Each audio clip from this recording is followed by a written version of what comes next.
किसी जंगल में कालू कौवा अपनी पत्नी टुनटुनी के साथ रहता था। दोनों पति पत्नी अपने समोसे का ठेला लगाते थे। उनके समोसे इतने स्वादिष्ट होते थे कि दूर से पक्षी आकर उनके ठेले के समोसे खाते थे। जो भी उनका समोसा खाता था वो तारीफ किए बिना नहीं रहता। टुनटुनी आंटी, आपके हाथ का बनाया हुआ समोसा बहुत अच्छा स्वादिष्ट होता है। मैं तो शहर की सारी दुकानों को छोड़कर आपके ठेले पर समोसे खाने आती हूँ। तब तक आप लोग कमेंट में बताएं 88 into 2 कितने होते हैं। हाँ पिंकी बेटा, हम लोग अपने समोसे में सबसे अच्छा और सुपीरियर सामान ही यूज करते हैं। आपको शिकायत का मौका नहीं मिलेगा। एक दिन शहर से कालू का दोस्त लालू कौवा उसके घर आता है और उनके समोसे की बिक्री देखकर उसे जलन होने लगती है। मौका देखकर वो टुनटुनी से कहता है, अरे भाभी, मैंने आप जैसा और कालू जैसा बेवकूफ आज तक नहीं देखा। क्यों, क्या हुआ भैया? हमसे कोई गलती हो गई क्या? हाँ, गलती ही तो हो रही है आज तक। अरे क्या जरूरत है ग्राहकों को महंगा सामान से बना हुआ समोसा खिलाने की। शहर में मेरी भी समोसे की दुकान है, लेकिन मैं तो इतना महंगा मैदा सब्जी यूज नहीं करता। फिर भी मेरे ग्राहक बहुत खुश हैं। भैया, सस्ते सामान से बना समोसा खिलाएंगे तो पक्षी बीमार पड़ सकते हैं ना? नहीं टुनटुनी भाभी, कोई नुकसान नहीं होता। और तो और इतने दिनों से तुम दोनों समोसे बेच रहे हो, लेकिन रहने के लिए अभी तक तुम लोगों के पास ये टूटा फूटा घर है। देखो मुझे देखो, शहर में मेरा कॉलोनी में एक आलीशान घर है। बच्चे इंग्लिश मीडियम में पढ़ रहे हैं और तुम्हारी बेटी अभी तक सरकारी स्कूल में पढ़ती है। भैया, आपकी बात में तो कुछ तो बात है।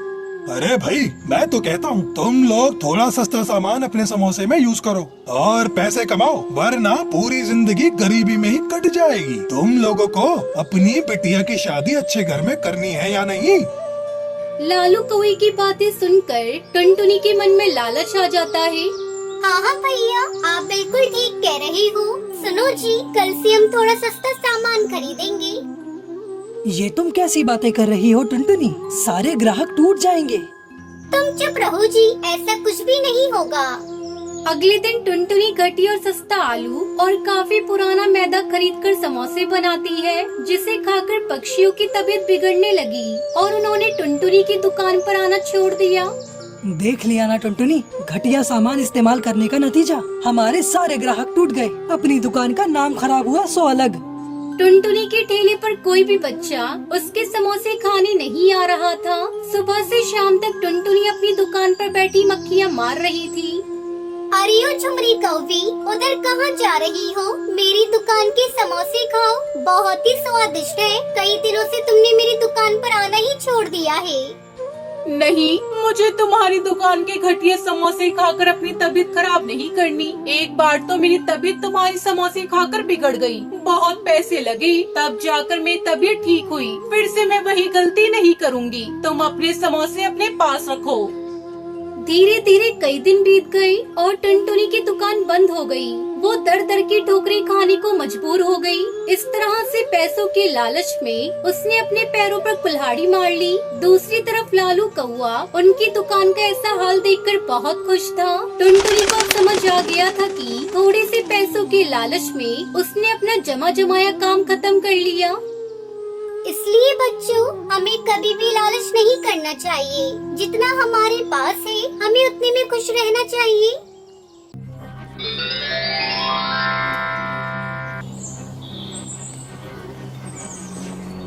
कश्मीर में कालू कौवा अपनी पत्नी टुनटुनी चिड़िया के साथ रहता था। शादी के कई साल बीत चुके थे, पर टुनटुनी अभी तक माँ नहीं बन पाई थी। कालू कौवा एक किसान था।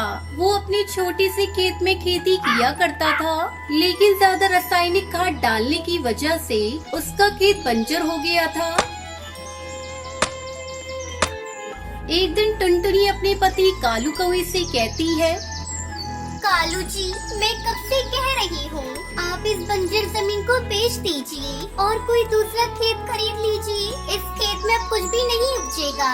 पिछले 2 सालों से मेहनत कर रहे हो, पर अनाज का एक भी दाना नहीं उपज हुआ। समझदारी इसी में है कि हम ये खेत बेच दें। भाग्यवान, ये तुम कैसी बातें कर रही हो? ये सिर्फ एक खेत का टुकड़ा नहीं, ये मेरा बेटा है। जब तक इसमें फसल उपज रहा था हम इसकी देखभाल करते थे। अब जब ये बंजर हो गया तो मैं इसे कैसे बेच दूं? ये मुझसे नहीं होगा। देखना, एक दिन इसी खेत में फिर से हमें अच्छी फसल मिलेगी। तब तक आप लोग कमेंट पे बताएं 99 - 1 कितने होते हैं। अब तुम अपने मन की करते हो जी, तुम्हारी मन में आएगा वही करोगी। खैर छोड़ो, घर चलो, काफी देर हो गई है। इस तरह कई दिन गुजर गए। कालू रोज अपने बंजर खेत पर जाता और उसे खेती लायक बनाने की कोशिश करता। एक दिन जब वो घर आता है तो देखता है कि टुनटुनी बिस्तर पर पड़ी थी। ऐसे क्यों बिस्तर पर पड़ी हो? क्या हुआ तुम्हें? क्या बताऊं जी, आज सुबह से मेरी तबीयत कुछ ठीक नहीं लग रही है। मैंने अभी तक भोजन भी नहीं बनाया है। काश मेरी कोई बेटी होती तो कम से कम 2 वक्त की रोटी तो बना दिया करती। पता नहीं कब मेरी तबीयत ठीक होगी, तब तक तुम्हें और मुझे भूखा रहना पड़ेगा। तुम ऐसा करो, तुम सुंदरी के पास चले जाओ और उससे कहकर घर के काम करने को बोल देना। जब तक मेरी तबीयत ठीक नहीं हो जाती वो घर आकर घर के काम कर दिया करेगी और रोटी भी बना दिया करेगी। कालू कौवा सुंदरी कौवी के पास जाता है। सुंदरी कौवी मालदार पक्षियों के घरों में काम किया करती थी। सुंदरी बहन, अरे ओ सुंदरी बहन, मेरी पत्नी की तबीयत खराब है। उसने आपको घर का काम करने को बोला है। कालू भैया, अब मुझसे ज्यादा काम नहीं होता। कल जंगल में कनाज चिड़िया आई है, बेचारी को काम की जरूरत है, उसे आपके घर भेज देती हूँ। अगले दिन सुंदरी चिड़िया से कहती है, पिंकी चिड़िया, ओ पिंकी चिड़िया, तू कालू अंकल के साथ उनके घर चली जा और उनके घर का काम कर देना। इस तरह पिंकी चिड़िया कालू कौवे के घर में काम करने लगी। अचानक एक दिन तेज बारिश होने लगती है और खेत में पानी लग जाता है।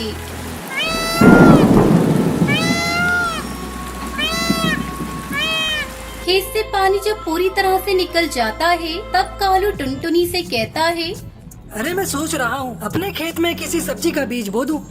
पास ही में खड़ी पिंकी कालू से कहती है, कालू अंकल, जब मैं कल बाजार सब्जी लेने गई थी तब वहाँ सब्जी वाले बात कर रहे थे। इस बार बैंगन की अच्छी आमदनी होगी। आप ऐसा करें, अपने खेत में बैंगन के बीज बो दें। अरे तूने तो बहुत अच्छी बात बताई है। मैं आज ही जाकर बाजार से अच्छे किस्म के बैगन के बीज लेकर आता हूँ। कालू कौवा अगले दिन बाजार से बैंगन के बीज खरीद कर लाता है और पिंकी के साथ मिलकर अपने खेत में बैंगन के बीज बो देता है। कुछ ही दिनों में उसके खेत में बड़े बड़े बैंगन लग जाते हैं।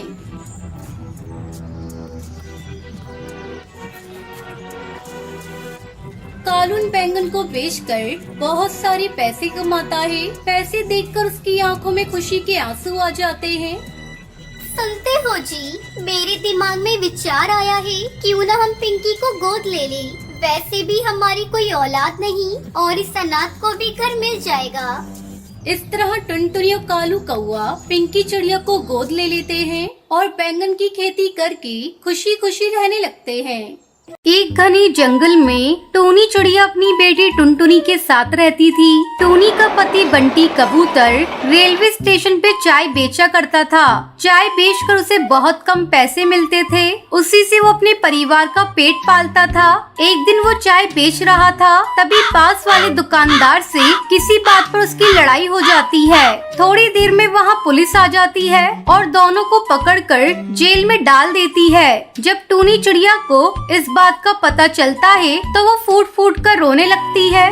हे भगवान, ये सब क्या हो गया? अब हमारा क्या होगा? मेरे पास तो बंटी को जेल से छुड़ाने के लिए पैसा भी नहीं है। कितनी बार उसे मना किया था कि अगर कोई 2 बात बोल दे तो उसे वो सह ले, लेकिन वो मेरी बात माने तब ना।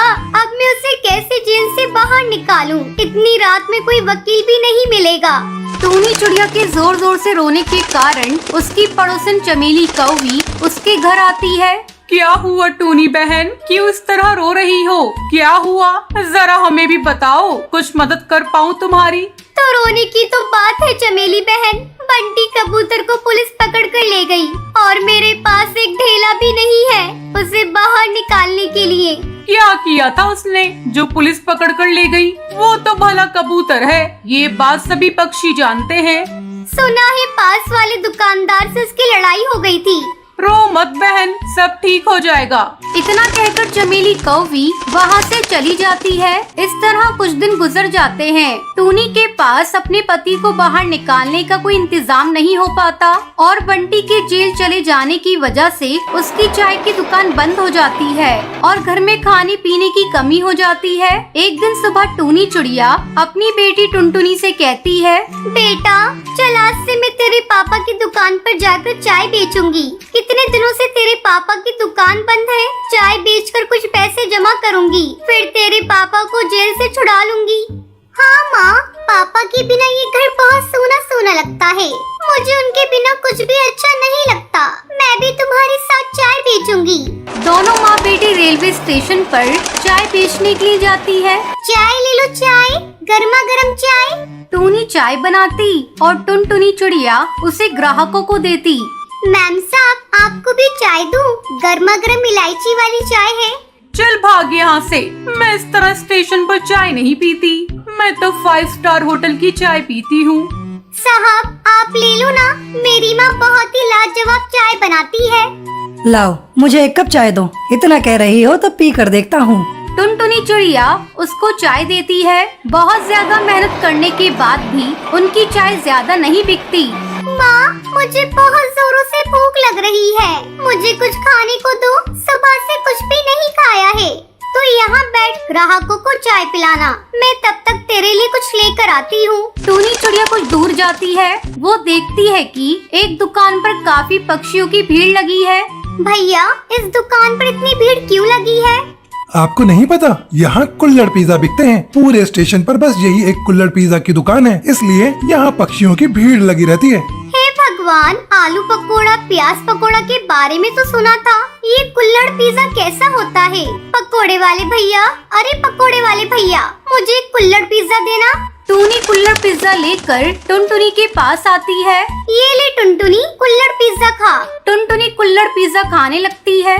माँ ये कुल्हड़ पिज्जा तो बहुत ही स्वादिष्ट है, लो तुम भी खाओ। टूनी चिड़िया कुल्हड़ पिज्जा खाने लगती है। कुल्हड़ पिज्जा खाकर टूनी चिड़िया टुनटुनी को कुछ पैसे देती है। ये ले पैसे, जा इससे कुछ कुल्हड़ और चीज के पैकेट खरीदना और साथ में बेसन भी लेते आना। अगले दिन से टूनी चिड़िया कुल्हड़ पिज्जा बनाकर बेचने लगती है। अब उसकी दुकान पर चाय के साथ साथ कुल्हड़ पिज्जा खाने वालों की भीड़ लगने लगती है। बहन जी एक कुल्हड़ पिज्जा मुझे भी खिलाना। बहन जी लाइन में लग जाओ, सबको गर्मा गर्म कुल्हड़ पिज्जा मिलेगा। कुछ ही दिनों में वो अपने पति को जेल से छुड़ा कर ले आती है और फिर सभी मिलकर चाय की दुकान चलाने लगते हैं और खुशी खुशी रहने लगते हैं।